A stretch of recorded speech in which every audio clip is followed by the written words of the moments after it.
Morning, y'all. So today I thought I would share with you a little revelation of sorts that I had about a week ago. I realized, and I knew it was coming, but I finally had that epiphany moment that actually means something. I realized that without a doubt, my 13-month-old puppy Echo is spoiled rotten. I'm not surprised. I mean, I've known for years that my older dog Loki is spoiled rotten. My whole family, all of my friends, everybody who's ever met him has known for far longer than I have that he is spoiled. But I wanted things to be different with Echo. I mean, I got her having had experience with puppies. I know how to raise a dog. Clearly, I was mistaken. Nearly a year after getting her, and I've fallen into the same trap as last time. Only Echo is different from Loki. She has a different personality, and so it reacts in different ways. When Echo is feeling mischievous, it's more than just begging for table scraps or rejecting anything that doesn't meet her standards. Loki's a very bougie kind of spoiled. No, for Echo, when she's feeling mischievous, she tends to run wild. I mean wild. All over the house. Grabbing Lord knows what from Lord knows where to taunt me with things that she knows she shouldn't have in her mouth because she wants me to chase her. Y'all, that's not something I can deal with. And so on her last escapade about a week ago, I had that sinking realization that she's not doing it out of puppyish exuberance. She's not going to grow out of it anytime soon.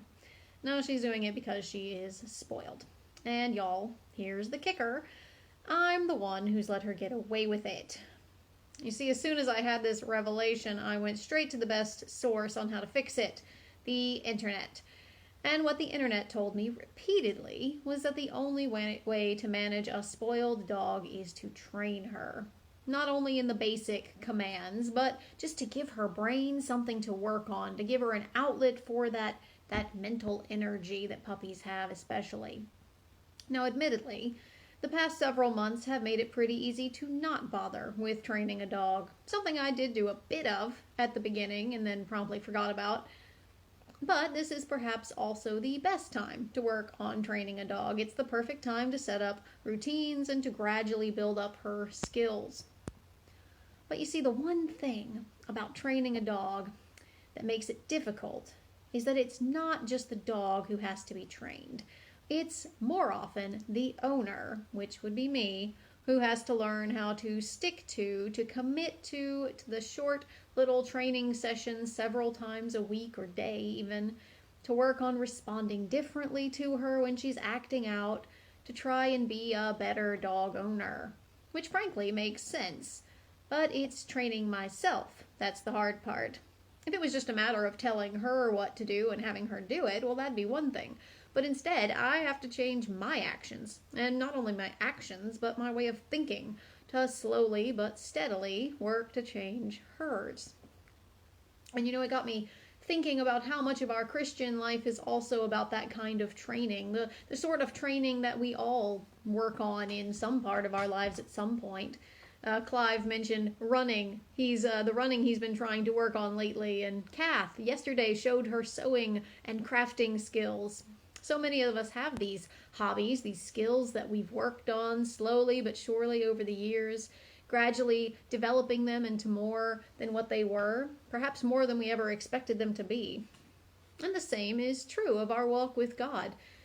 I've been reading a lot of Wesley lately for my degree, and he was very fond of preaching how we are to develop those Christian skills, how we develop that relationship with God.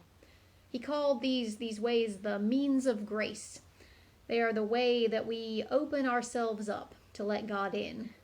And these weren't meant to be one and done kind of things. They're meant to be worked at slowly, gradually, committedly, over time, over our entire lives.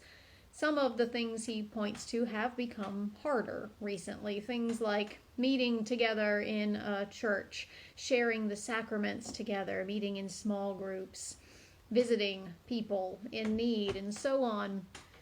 But many of the things he talks about are still easily within our reach. Things, for example, that he calls works of piety, things like reading and studying the scriptures, or praying, or fasting, healthy living, he says, sharing our faith with others. And then there are those things he calls works of mercy, doing good works wherever we're able in whatever capacity, giving generously to the needs of others, seeking justice, ending oppression and discrimination, advocating for the poor. So many of these things we can work on from our homes, in ways great, in ways small. Perhaps, like me, you found it hard to get into the training mentality over the past few months through these means of grace or otherwise.